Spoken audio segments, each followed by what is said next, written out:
Hey there, Mel Abraham here, just jumping on a line. Like I said, sorry about the confusion. I had the image that I had up there for this live had a wrong date on it. I am so sorry. Shame on me, Fat Figures Abraham.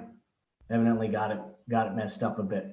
Let me just jump into the group and make sure that we are in here. I can see y'all. Yeah, we're here. Good. Awesome. So, hey, I thought what I would do, there's some questions that have come in. I've had some conversations with a lot of you that are coming in for the training series that actually starts tomorrow. So tomorrow we're going to jump into the training series, building an authority brand. You should be able to download the action guide, which should be over here on the files side. Look in the files tab, but I also have a pinned post that's just below this live video for you. So let's make sure that you have that in place. So you have it, and let me know that you're coming in. Say hello, and we'll start jumping in. I'm going to let some people jump on. Hey there, Nikki. So great to have you. Chicago. I'm coming to your fine city. One of my favorite cities in the world. At least in the US, one of my favorite big cities to visit. I will be there in June at a mastermind. I got my special cup for y'all.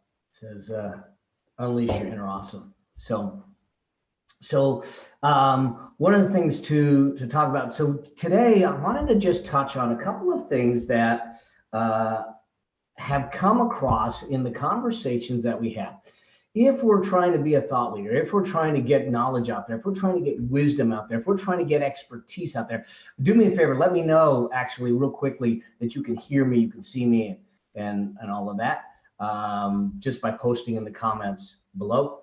But if you're trying to build yourself an authority, that means that we need to get ourselves out there. And I'm going to be real blunt about a few things, because I know that some people have this belief that if you're here to serve, then you shouldn't charge for it. But the problem is, honestly, if you don't charge for it, in other words, if you aren't able to make money doing what you're doing, then how do you perpetuate the message? How do you get it out there? So I want to be right up front about it, that I really believe that we are here to serve. We are here to make a difference. We are here to have an impact with those that we are trying to serve. But at the same time, we need to be able to make money at it, so we have the opportunity to continue to serve more, to further the reach, to broaden the scope of our message, to do that. So let's call a spade a spade. It's a commercial endeavor that we need to do to make that happen. But by virtue of deciding that you're going to charge for something, it certainly doesn't cheapen the service, the transformation, the message that you have. There's this idea that nonprofits have no profit, but there's plenty of nonprofits that are making a lot of money and making a huge impact. The idea related to that is that we're, looking at it from a, thought leadership, service, create transformation, create value in people's lives conversation. We're going to talk deeper about that. So sunny California. Mildred, where are you in sunny California? I'm down in Laguna Beach. I'm in my home office here in Laguna Beach, California. And Glenda, so great to have you on board. So here's the thing. As I said, there's a couple things that have come up that I want to kind of talk through. One is the idea of a journey, the idea of where your path might lead you. And what I'd like for you to do is start to think about this in the construct, or in the idea of your world, what you want from your world, from what you want from your business, from your life, from the things that you're doing, and how you're trying to do that and make that come to life. And we'll talk about what I call the 4 journeys. It's effectively the 4 journeys we can be on. There's actually a 5th, a 4.5 journey, which is basically just keep doing what you're doing. But if we keep doing what we're doing and expect different results, we know what that means. And so So that's not what we want to do. But when we understand the 4 journeys, and you'll also want to understand the journeys that maybe your clients are on, then the second thing I want to talk about is this whole concept of how do you have the conversation around price, and how do you raise your prices, if you will, to make that happen, and do that. And so those are the 2 things that I want to try and touch on. Pam Bailey is on with us live. Aloha, Pam. So great. So okay, I'm gonna digress a little bit. Pam Bailey and I met decades ago. So I'm not going to say how many, but a lot of decades ago. And she saw me when I was just starting in my journey, ran an organization that gave me the Lifetime Achievement Award. She's been on this journey with me indirectly since the beginning almost. So such a blessing to have you on, Pam, and sharing the time with us. And I hope that retirement is treating you well. So here's the thing.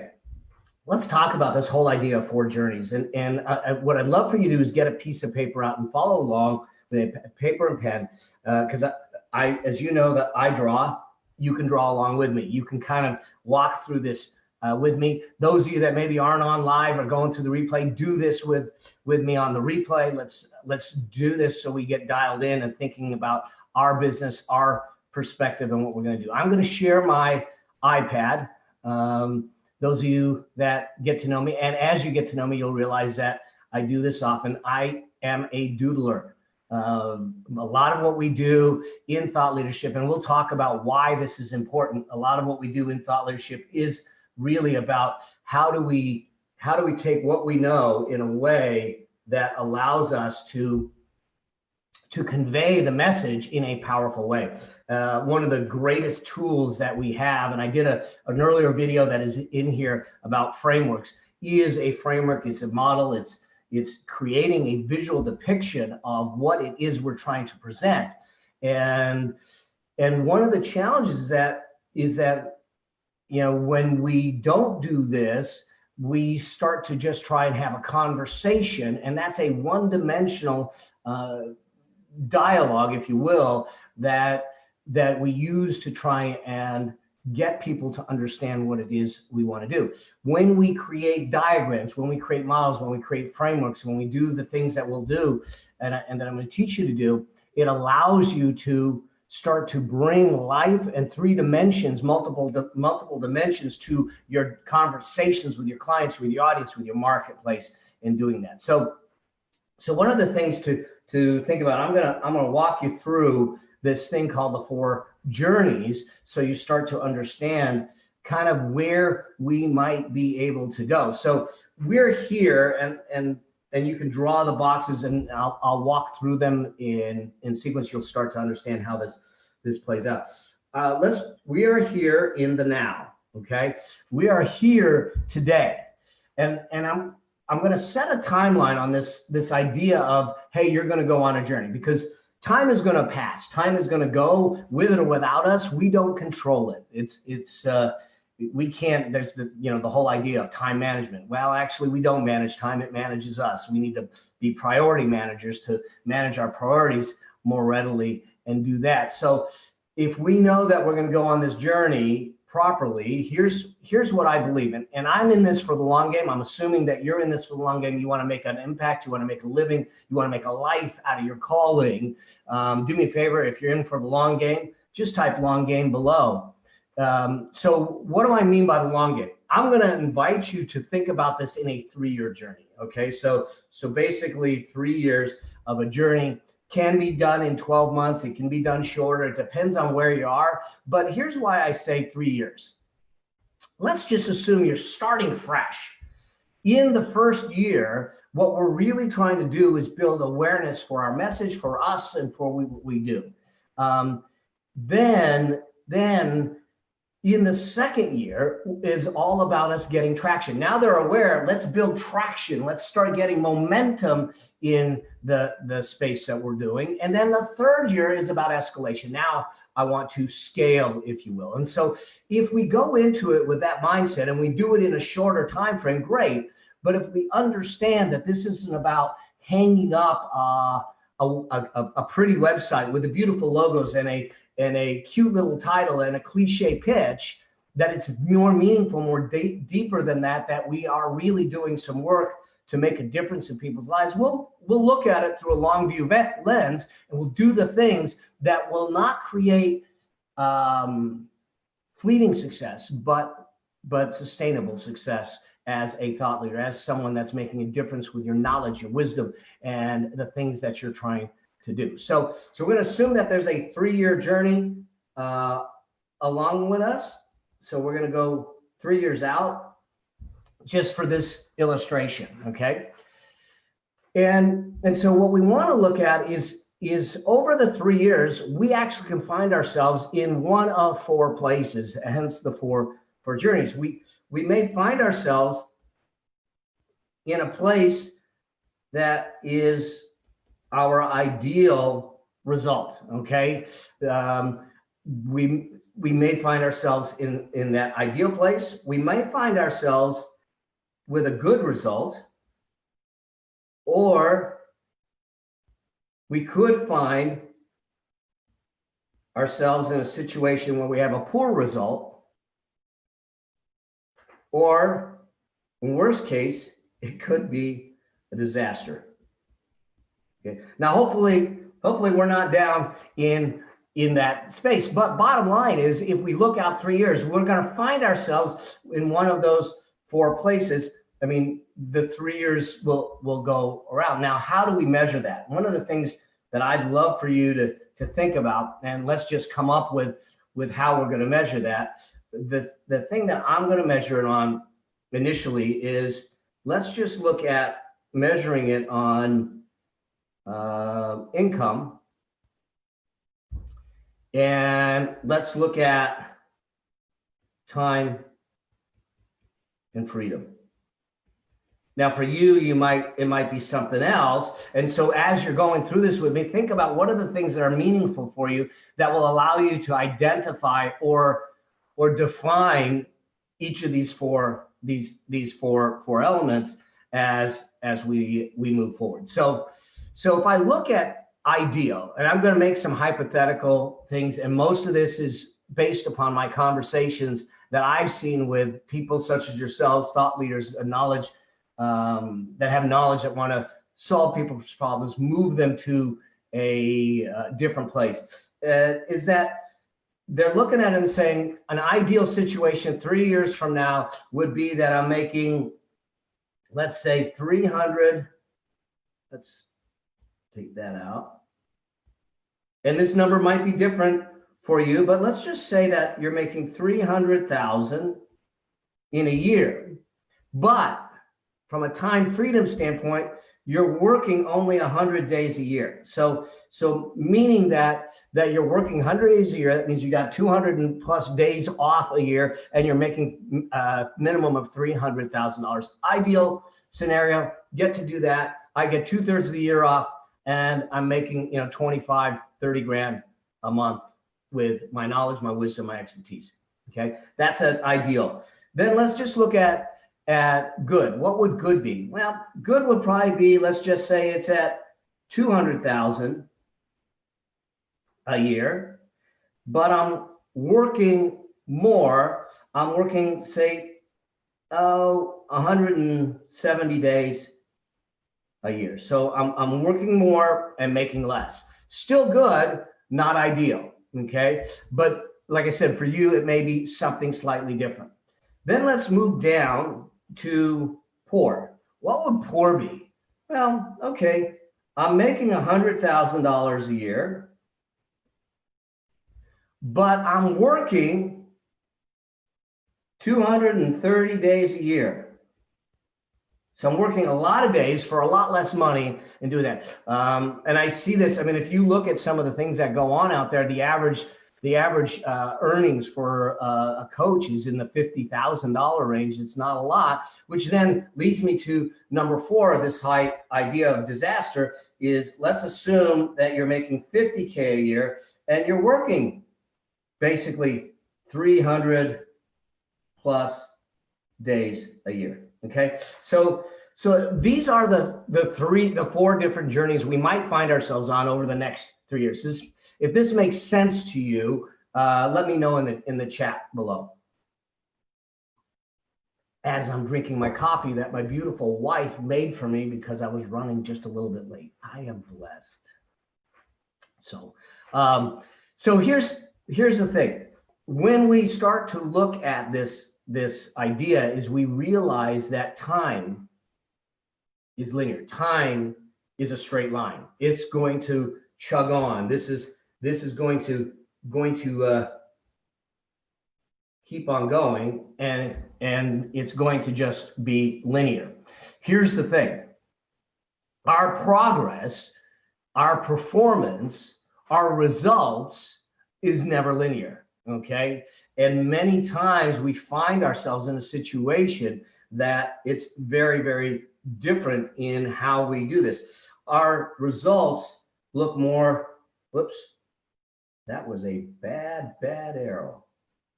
More along the lines like this. So we're not necessarily in a situation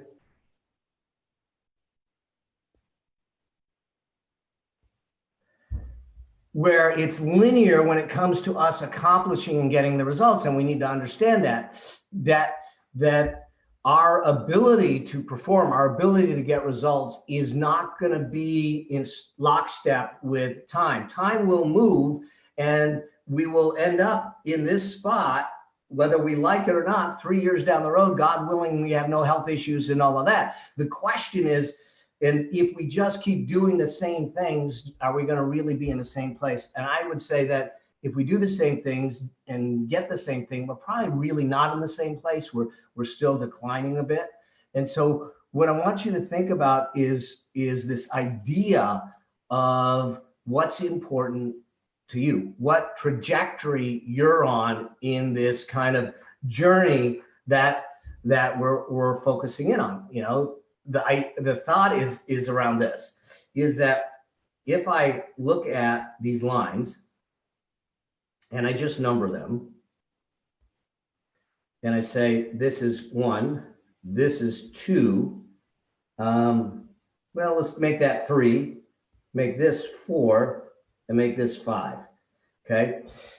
And line number 3 is that you're just kind of doing the same thing and not really making any changes. But lines 1, 2, 3, 4, and 5, if you had to look at your trajectory right now, I'm curious, what line do you think you're on? 1, 2, 3, 4, or 5? Do me a favor, type that in the chat box. Let's just so we start to understand that and how that may play out in the work that you are doing. And this also will play out in the work that you're doing with your clients as you start to move forward in the process. Okay, just going to look at the comments as they come in. Coffee made by Steffi. Yeah, I know, Suzette. I should. Yep. 1, 2. Okay, awesome. All right, so here's the thing. What we also know is this, and this is the thing that I think becomes between 1 and 2. Hey, Risley, it's great to have you here. So here's the other thing to realize. We get to choose. This is our choose our adventure. We get to choose the journey we want to be on. We get to make choices, and we get to decide where we want to go. And this kind of model is something you can create for your clients just the same. But here's the thing to start to realize. You see a gap here. This gap here compared to this gap here, okay? Gap number 1, gap number 2, which one is going to be easier for you to move from? Gap 1 or 2? if you happen to be, let's just assume for argument's sake, you happen to be on line right here. Which one is going to be easier to get to line 1 from? Either here, number 1, or number 2. Yeah. So what we need to understand, and this is the thing that I think most folks don't realize, is that when you work with your clients, you're asking them to make a decision. You're asking them to do something differently. Your thought leadership, your knowledge, your wisdom is about getting them to think differently so they'll do differently. What we need to understand is that if they choose not to, what happens is as they go further and further down the path of time, the linear path of time, where they want to be, ultimately where they want to be, which is line 1, okay, becomes further and further and further away. And that gap at some point, they will understand that this gap, as they go further out, becomes almost irrecoverable. And I think that's the important message here, is to realize that the choices you're helping your clients make today become easier. Now, this model came out of me having a conversation with financial advisors and working from an investment standpoint, but it's the same thing in our life, whether we're talking about investing dollars today or waiting to invest for retirement tomorrow. The key is that if I'm trying to get to this goal up here, that the easier way to get there is to start making the right decisions down here, because we don't have this big gap that we have to close. Does that make sense? Okay, because this is what we're trying to help our clients do, is to get them to make the right choice to move, to help move them to line number 1 and make that happen. Okay. And you as the thought leader, me as the person that is in this space, my job is to do this, is to give you the way, the path to move you from line to line. Your job for your clients is to give them the path to move them from line to line. Now, if you start to understand that, now you're having a conversation with them about what's important now and what it does later. Einstein says that what is the compounding is like I don't know. He said something about compounding being genius. It's one of the biggest powers in financial markets, is the beauty of compounding. But it's the same thing with our time. It's the same thing with our choices, with the decisions we make. And so you're going to make choices in your business to set a trajectory. And the question is, are you going to be on lines 1, 2, 3, or 4, or 5? You're going to ask your clients to make the same choices. Where are they in the journey? And you're going to help them. The idea is that this is what your program, this is what your knowledge is going to help them do. Now, you might also look at it and go, but wait a second. Now, I think I'm on line number 1. Great. Perfect. You're on line number 1. You're on the trajectory for your ideal scenario down the road. Then the question really isn't about, are you on line number 1 and just to stay put, but what happens if we're able to then move you to line number 1 faster? So instead of 3 years, it's a year. It's a year and a half. Okay. So now you get to ideal quicker. So point being is that if we understand that the choices we make today are easier to get us to the goals we want tomorrow than having to wait and make those choices. That is where I think we need to have some of our conversations with our clients. It's the conversations we need to have with ourselves. It's the things that we need to do. Compound interest is the most powerful force in the universe. Thank you, Hannah. I knew he said something like that. And I didn't want to take credit for Einstein. So, but yeah. So this is the conversations that we need to have with ourselves as we are on a journey. What choices we make today will impact the journeys that we have tomorrow. But it's also the the way we need to look at our clients and help them understand that the choices they make today to work with you, to work with your knowledge, that if they're looking to get healthy, if they're looking to be financially free, if they're looking to build a business, that their ability to make their choices today will make it easier for them to get to their ideal existence, their ideal journey tomorrow. This is something that we don't get a chance to talk about, or we choose not to talk about too often in some of the things that we do. But making a decision is truly important. The timing of that decision is what's going to help you make it out. I mean, I talk financial a lot. I talk about business a lot. And the fact is that people say, well, how do you become wealthy? And I go, guess what? Building wealth isn't about money. They go, what? It's about time and discipline. If we use time on our side and discipline, it'll do the work for us. My son is 29 years old. You know, Pam, you knew him when he was like 6. 29 years old. Today, he's got a 25-year-old wife. They've been married. It'll be 3 years this year. And because of the principles that they've been taught, they are living them each and every day. At 29 and 25, they bought their own house a couple of years ago with their own money. They've also recovered their down payment already. And they bought about a year, I guess it's about a year now, they bought their first rental property on their own. The idea here is that when we understand the strategy, when we understand the tactics, when we have a process that works, the sooner we put it in play, the shorter that time frame, the sooner we get to the results that we want are. And that's the conversations we ought to have with our team. So,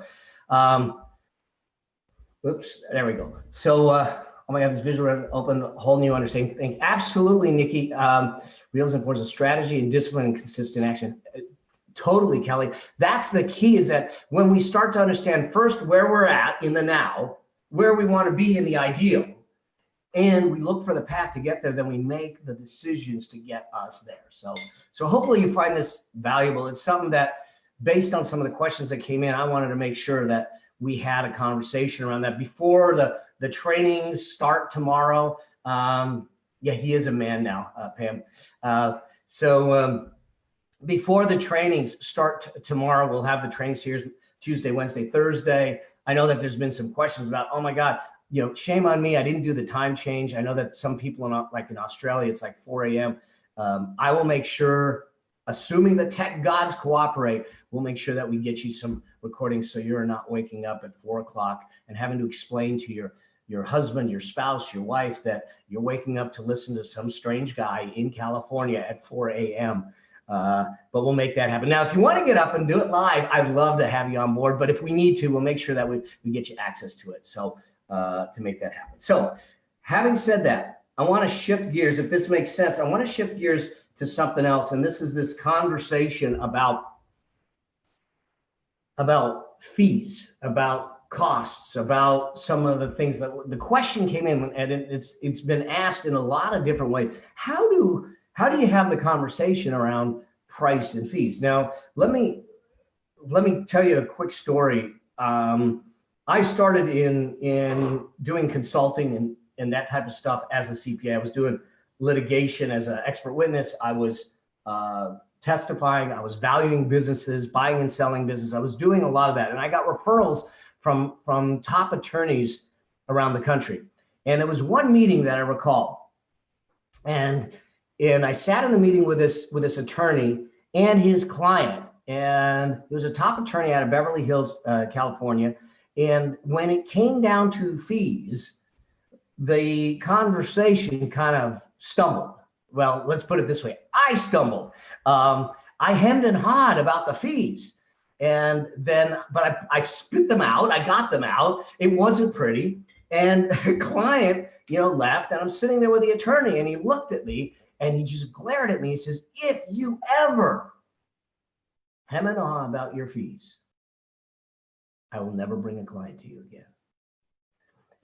And we ended up having this lengthy conversation around the value we bring. He says we need to be comfortable with the value we bring. We need to understand that what it is, the transformation that we deliver becomes truly, truly important. And we need to buy into that value first.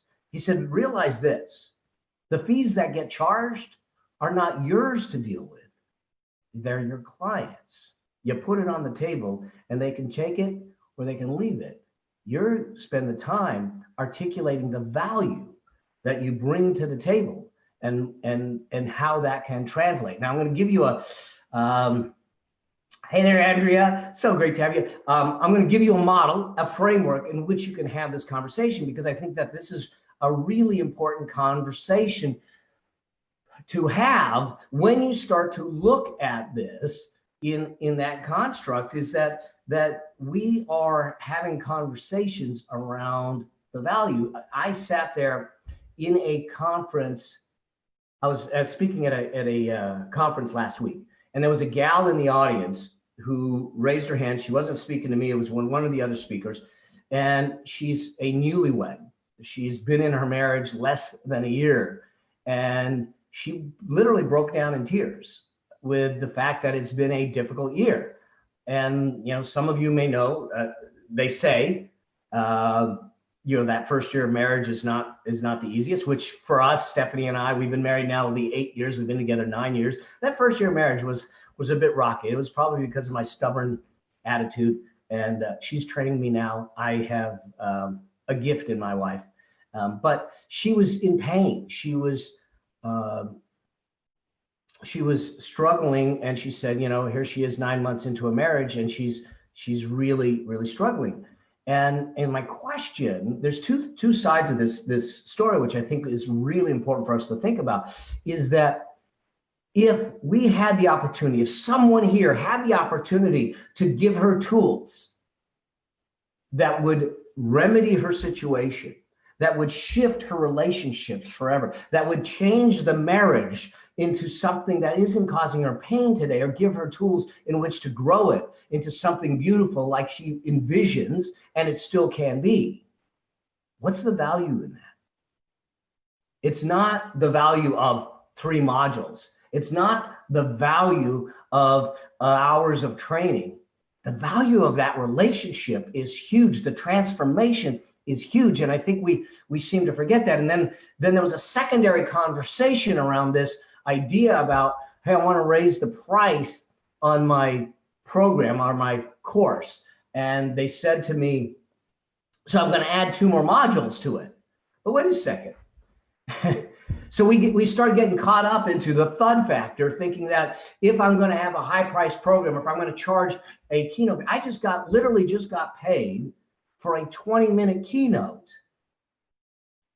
20 grand. Okay. So, and trust me, doing a 20-minute keynote, it's not easy for me because I can barely get my name out in 20 minutes. But point being is that we don't measure the value based upon time. We don't measure the value based upon modules. We don't measure the value based on the number of pages that we have written there that we do. We measure the value based upon the shifts and the changes in their lives. And in fact, I said with this person that was saying, I'm going to add 2 modules, I said, and I referred to this gal who's having a problem with their marriage. I said, which is going to be more valuable to her? Having to go through 8 weeks of modules to learn how to fix her marriage, or being able to fix her marriage in an hour conversation?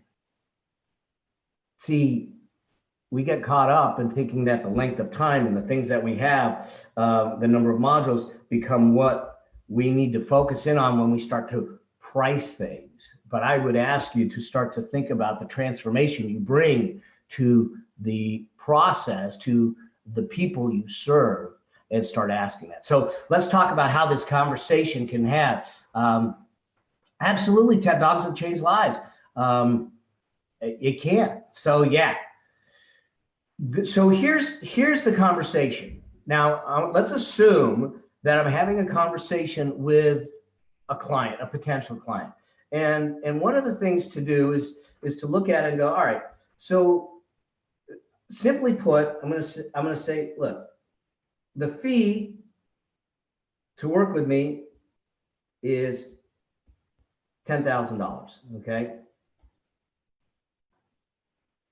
So I'm going to say that the fee is $10,000 to work with me. And I'm going to literally ask them the question, you know, how do you feel about that? So this is the price, if you will, okay? Let me use a different color there so you can read it. So this is the price. Okay?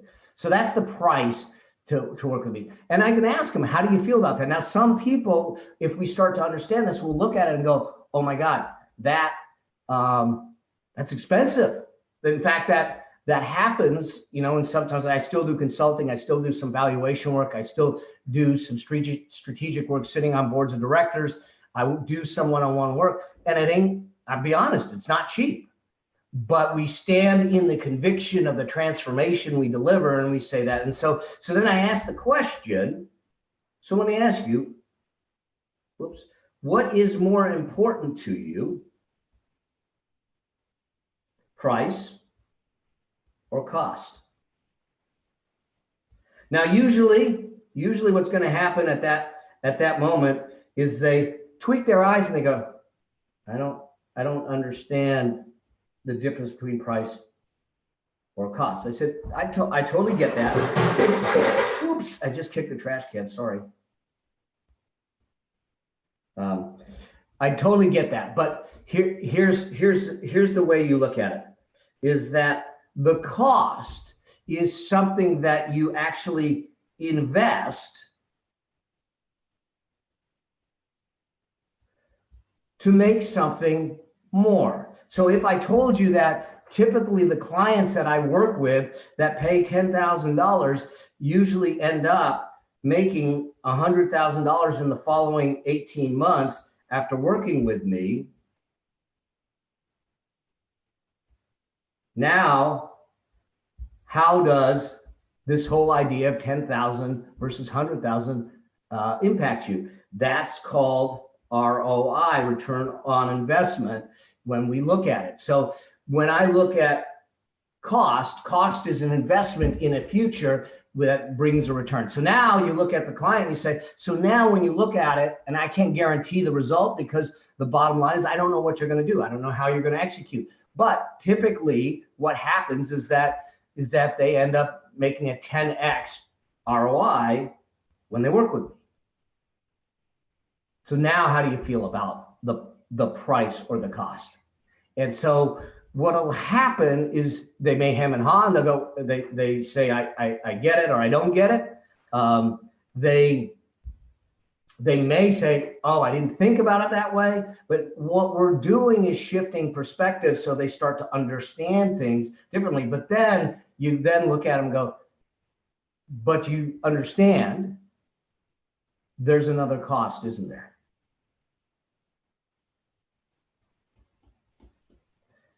The other cost is this. You got the choice between investing the cost of 10,000 with the potential of getting 100,000 or not, which means that it could cost you the 100,000.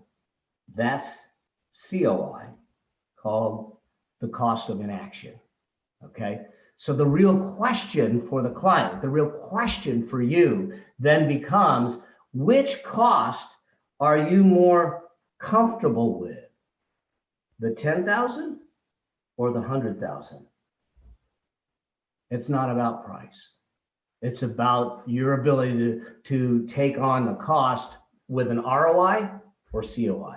That's what I call the ROI COI paradox. When you have conversations around this, we start to shift things off of hourly rates. We start to shift things off of the idea of price is the thing. We need to think and translate some of our discussions around this to around the idea that, look, you're investing in a future that brings to it something else. And if you choose not to invest, the actual cost is the loss of that future. So when we look at this, if we choose not to invest, what happens? We may give up the ideal future, which may be that. Does this make sense to you? Are there questions around it? These were two things that I thought I wanted to bring to the surface based upon the work and the questions that were coming in well before we have the training about how do you build that thought leader business? How do you get known in the marketplace? Because these conversations you're going to have, we could have the greatest content. It can be beautifully done. You can create the most artistic frameworks. And in the process, if we cannot have the sales conversation, if we cannot have the value conversation, we can't get them to understand what their ideal journey is, they're not going to buy. And therein lies where the message dies on the vine. And I don't want that to happen to you because your message is your calling. It's what you're put here to do. It's that thing that's inside of you aching to get out. And so this idea of doing this is huge. So hopefully this helps. So these are the two core elements that I wanted to chat about today on this live with all of you. If you're on the replay, do me a favor, let me know, and let me know if there's any questions or anything. So many of you are not talking about the dollars, the ROI and the COI and the value of outputs you can deliver. Absolutely, so true. I may go off on a tangent here. We get so caught up in this whole idea of money. What are we? We were raised saying, you don't talk about money, you don't talk about sex, and you don't talk about politics. I don't know. If we talked about all of those, how would our society be different? If we had conversations around money and taught financial literacy as a topic to middle schoolers, to high schoolers that understood the time value of money, how would it be different when you give them the tools and the tactics and the strategies to use money to make money, and not for the sake of making money, but because I don't believe that we're looking for wealth. I actually think there's two other things we're looking for. And the reason we want the money is not the wealth. It's for two reasons. Richness, which is about experiences in life, in the relationships you create, and peace of mind.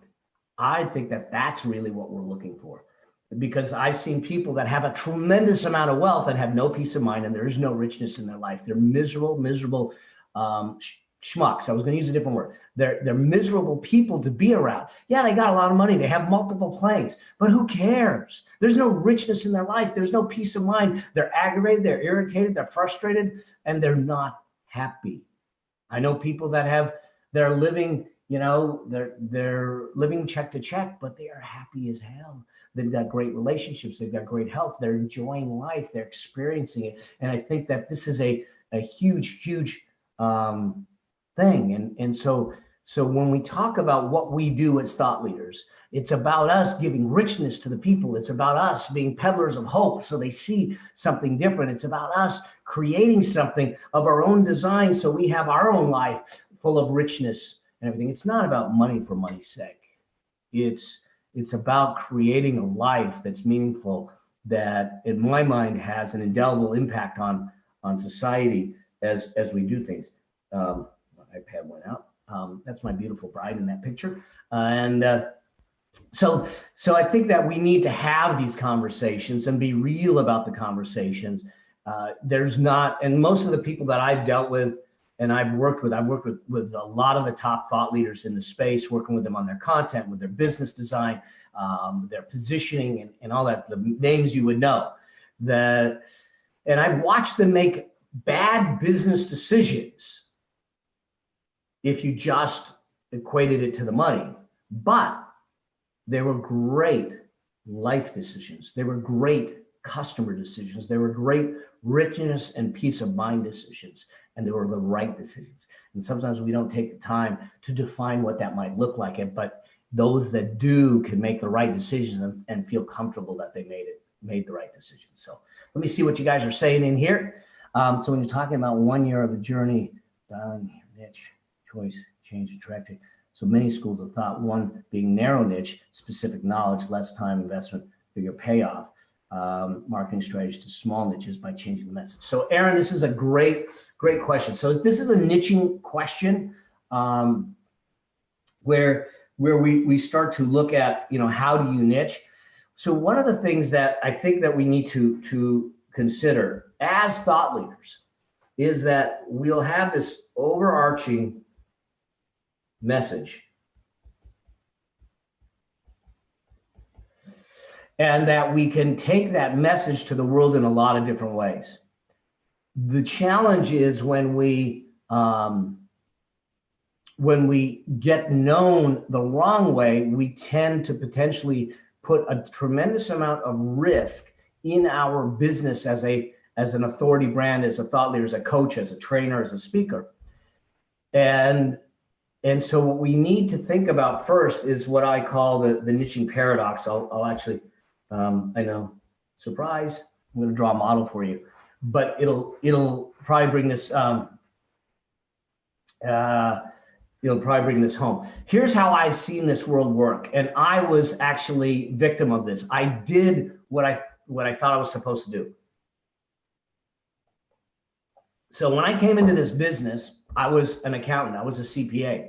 I was a consultant.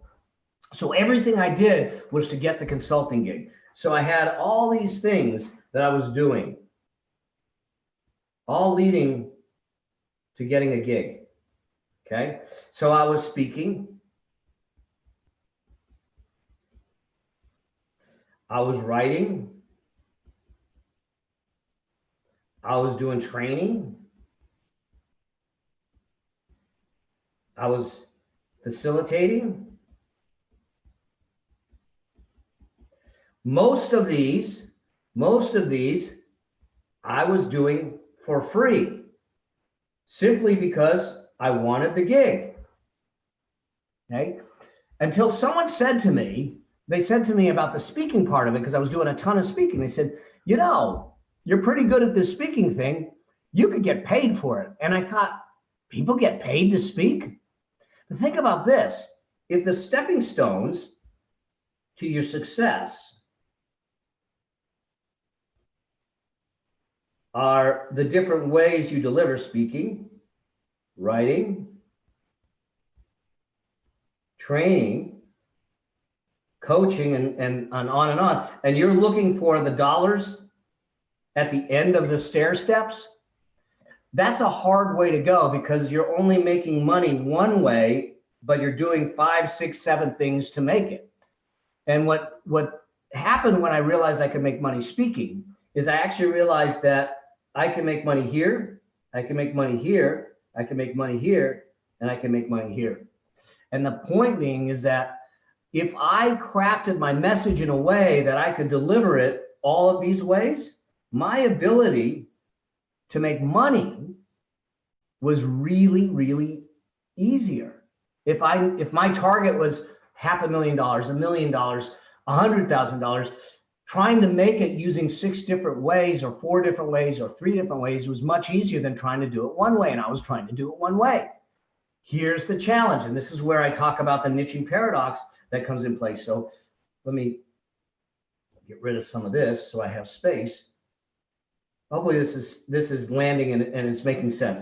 Is that I was niching myself.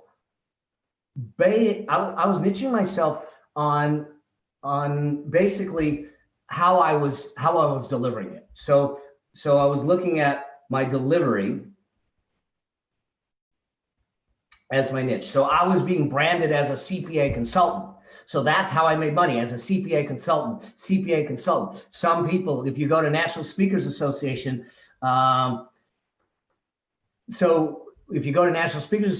everyone in National Speakers Association are speakers, and that's how they make money. The problem when you niche on delivery only, hi, I'm a speaker, hi, I'm a speaker, hi, I'm a consultant, is that when that goes out of favor, and after 9/11, people stopped doing conferences, people stopped traveling for a little while.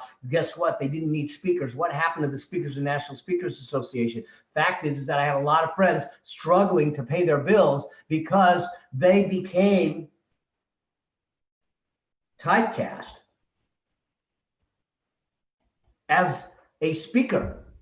And so no one thought of them as something other than a speaker. And the only way that the world saw them was as a speaker. And so I'm going to invite you to look at that and say, I don't want to be seen just as the coach or the speaker or the consultant or just the course creator, because and potentially you get typecast. Now, I'm not saying not to do it. I'm just saying it's not the top strategy. So we'll talk. We'll move further from there. The second way that I watch people to niche is they niche based upon industry. So they niche based upon their industry. So they become the real estate expert. Well, great. I'm known as the real estate expert. What happened to all the real estate experts in 2008? See, when the industry goes out of favor, and industries, just like businesses, have business cycles and cycles to them, they have ebbs and flows to them. And so when we turn around and we niche ourselves with industry, we risk being an outcast when the industry goes out of favor. So how do we want to do this? What we want to do is this, and Hannah kind of nailed it, is that rather than niching primarily on industry or delivery, we niche on message. We become known for the message. We become known for the transformation. We become known for our ability to shift people's worlds. We, instead of being a typecast or outcast, we become a broadcast. Okay? So what that does for us now is then, once I'm clear on my message here, I can choose to then say, I'm going to create a strategy to put speaking out here to deliver the message, or I can create courses. But we need to create our content, our knowledge, our wisdom. We need to package it in a way that our ability to deliver it goes across the different mode lines. So I can be a speaker, author, trainer, coach, consultant. I actually do most all of those today in one form or another. I have mentoring clients. I do one-on-one consulting with some specific clients. I do consulting projects. I have courses. I do keynotes. I speak. I do training and seminars, multi-day seminars. The only thing that I really haven't done a lot of right now, which may be coming, is a membership site or something like that. But point being is that because we create it in a certain way, I can now deliver it in the way that I want, that fits my lifestyle and fits the preference to digest it with the marketplace. Hopefully this is answering the question that you had. And I see, Kelly, your question too. So the other thing that we can do is we can choose to take that message to a specific market. So for a time being, now we turn around and say, I'm going to choose to have conversations around my message in a specific market, which could be real estate, could be network marketing. It could be stay-at-home moms that are looking to do a side hustle or a part-time home business gig. Whatever it is, I can now narrow that. But what we become known for from a niche standpoint is our broadcast and our message. And now we have the flexibility. It's what I call this idea of building a portfolio career, a portfolio entrepreneur, is that our ability to generate income comes from a variety of different places. So we're not at risk if one goes south. June 1st last year, so almost a year ago, my mom unfortunately went into the hospital. She's healthy. Well, she's as healthy could be for an 85-year-old woman with kidney failure, but we thought we were going to lose her. And so for 21 days, I was at the hospital with my wife. We were there 21 days in a row, fighting for her health, fighting for her care, fighting for the things that she needed in that time. And I had to turn a couple of the little faucets off because I couldn't be traveling during that time. But because I had a portfolio of income streams coming in, it allowed us to continue to thrive and do the things that we want to do. That's what I want for you, is that when we talk about niching, that we first figure out what our core message is, the core transformation. Then we decide how we want to create promotions or campaigns to create relationships in different markets, and then niche our messaging to that market for that time being. But we become known for transformation. Take Simon Sinek talking about teams and leadership, or Brendan Burchard talking about high performance. He can take that high performance message into different industries. He can deliver it in different ways. Same with Simon Sinek, same with Jim Collins, James Wedmore, Amy Porterfield, Gabby Bernstein. They're creating content in a certain way that sets them as the thought leader, and then they're not corralled by the delivery mechanism or the industry to do that. So we refine it, we define it, and do it that way. Hopefully, let me know if that answers the question for you. This niching question comes up a lot. So yeah, absolutely. So it feels like you grow the experience within the niche and then broaden the reach. So dig down deep and then we can widen it. Dig down deep, then we can widen it. But get known for your broadcast message first. Okay, fantastic. Makes total sense. I'm known for getting travel agents their first 100K in bookings, but I've wanted to teach new service-based entrepreneurs in general. I'm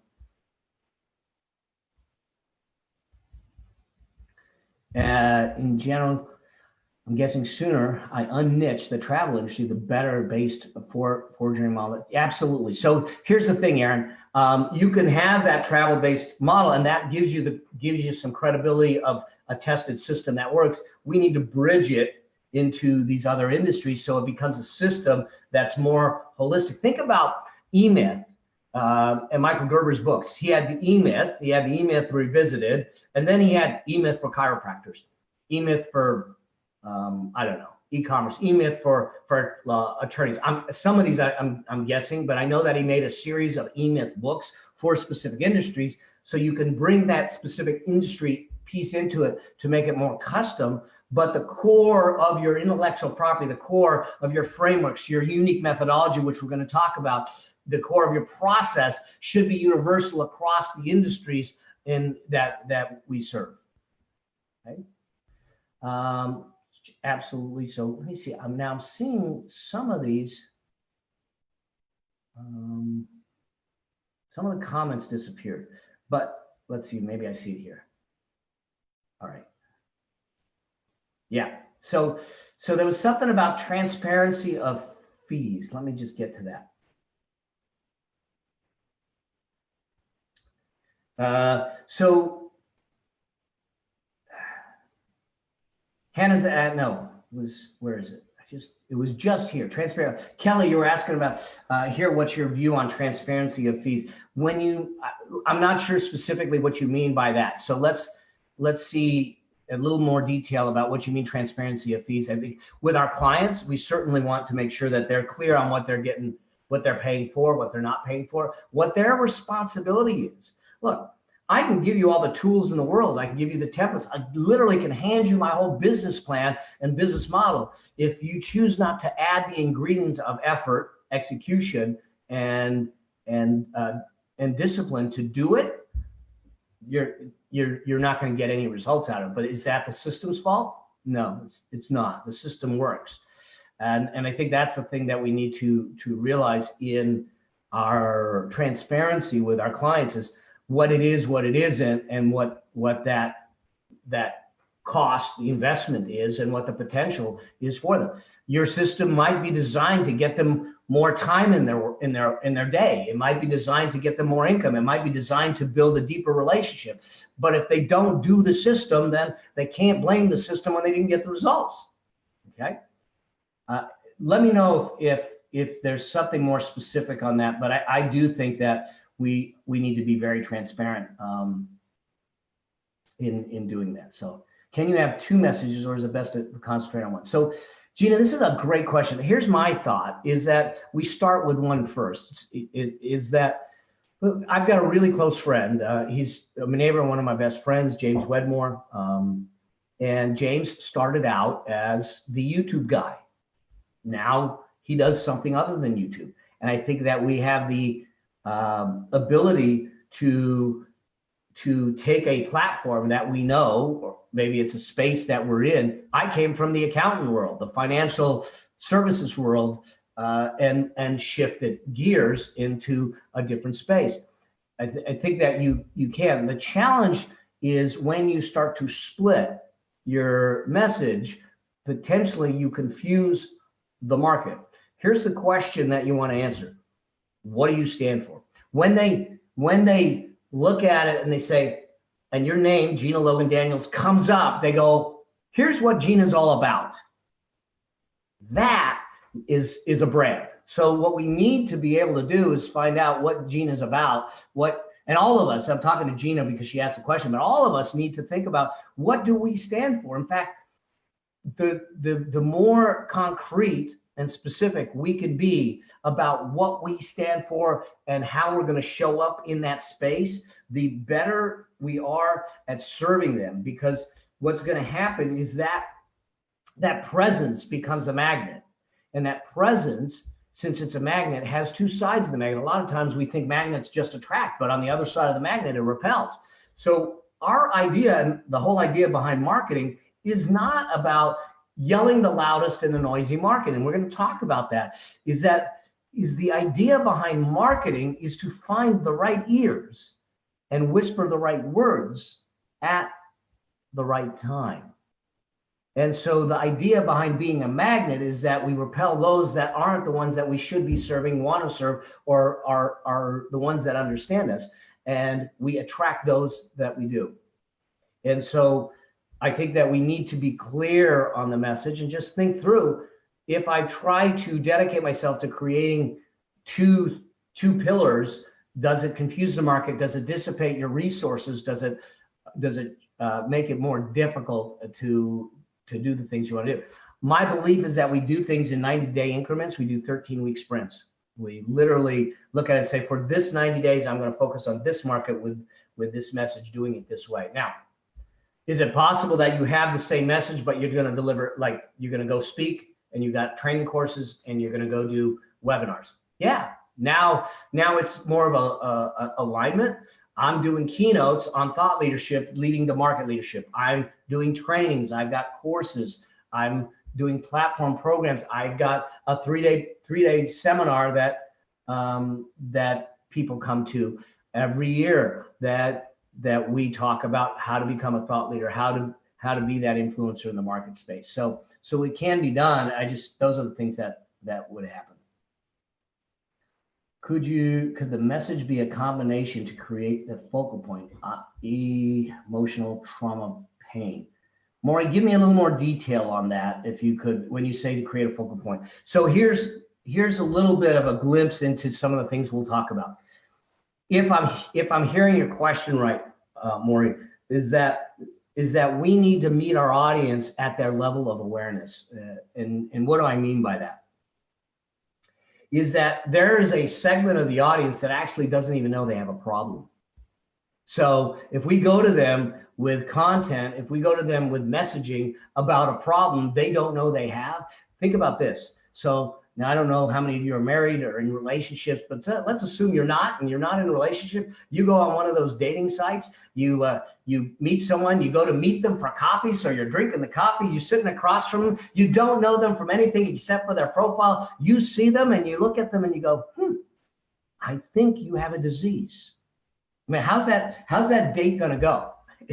It's not gonna go well. So when we start to talk about problems that they don't know they have, it's like talking to a stranger and telling them they got a disease. It's going to turn them off. So what we need to do is meet them at their level of awareness. If they don't understand they have a problem, we need to then open their eyes, which may be what you mean by the focal point, open their eyes to the potential that a problem exists. And when they start to be a little more open to accepting the messaging, now we can have a discussion around the problem, because then and only then will they accept that. So hopefully that makes sense. Absolutely. Yep, that's it, Maury. So what you need to do is meet them where they're at, and then move them. So what we're doing is it's like leading. Now, I shouldn't be using a dancing analogy because I'm awful on a dance floor, but it's like leading your partner in the process. And it's not from a manipulation standpoint, because you're coming from a place of service. You want to help, you want them to better their lives. So we want to put messaging out there that gets them to understand who you are, what your beliefs are, and what the kind of problems that might exist are, so where they start scratching their head and going, "Ooh, I might have some of these. I might want to look into it more. Now you've got them at what we call the problem awareness level, and then we can focus there. So market your products that serve a broad audience, but marketing changes to each. Yes. So look, my audience. So my overarching theme, if you will, is possibility. I want to bring I see a lot of people that have lost their vision of possibility in their lives, and so that's what I want to bring. But now I'm not going out to the marketplace saying, hey, hire me to speak on possibility, because no one's hiring me to speak on possibility. But what they are hiring me for is to teach about thought leadership, teach about an authority brand, teach about building a business. And it's through that I bring possibility back into their lives again. So realize that what you bring to them is maybe this theme that is being brought at a different level, because it's now I've created something that's more marketable than possibility, if you will, to make that happen. So we want to create the content in a way that we can deliver it broadly, but we can market it narrowly. So hopefully that makes sense. I see their pain as a piece that they might identify. Absolutely. It's totally true, Maury, is that one of the things, if we can speak to their current reality, then we get a chance to have these conversations. When I did this, we could speak to the current reality right here and make that happen for them, make that come alive for them, is speak to that current reality. I can speak to their current reality here if they choose not to make the investment. They get a chance to stay right here. So we speak to their current pain, give them an avenue to move from that pain, and understanding what that potential is to make that happen. So, cool. All right, it is tea time in the UK. Hannah, my wife and I are going to be in the UK in June. Looking forward to it. Going to be in London. We got invited to the Royal Ascot. We're going to be in the Royal Enclosure too. So I'm going to have to be on my best behavior, and they're going to have to dress me up for it. So, absolutely. So here's the deal. If you've got questions, if you've got things, do me a favor, post them here. So great to share with you. We've got so much more to go over. Tomorrow morning, 10 a.m. Pacific Standard Time, my time, I'll be jumping on. We'll be doing the first live. Make sure that you've got the action guide from the group here. If you've got people that would benefit from this, share it. Let's get them in the program to go through the free training. Let's get our messages out there. I truly believe that we're here to serve. I think we've been put here for a reason, and we got to find that reason. We go out and serve it. That's how we're going to shift society. We're going to shift communities. We're going to shift the world. It's not coming from anywhere else but you and I, just regular old peeps with knowledge and wisdom and expertise and experiences and journeys that we can share with people, that give them hope, that give them a process, that give them a place where they can build a life that they deserve to do. And so that's what I'm here to do. And I look forward to seeing you all tomorrow. I'll be in here. If you need anything, reach out, post it in here. This is our community. And I look forward to seeing you all tomorrow. All right. So we're going to bring the A game. Let's see what we can do tomorrow. We'll do some slides. We'll do some drawing. We'll do some things. We'll have some fun, some big training tomorrow. All right. Talk to y'all soon. You have an amazing beginning of the week, Monday, Tuesday night, Monday night for some folks in different places. And we'll chat tomorrow. Cheers and blessings to y'all. See ya.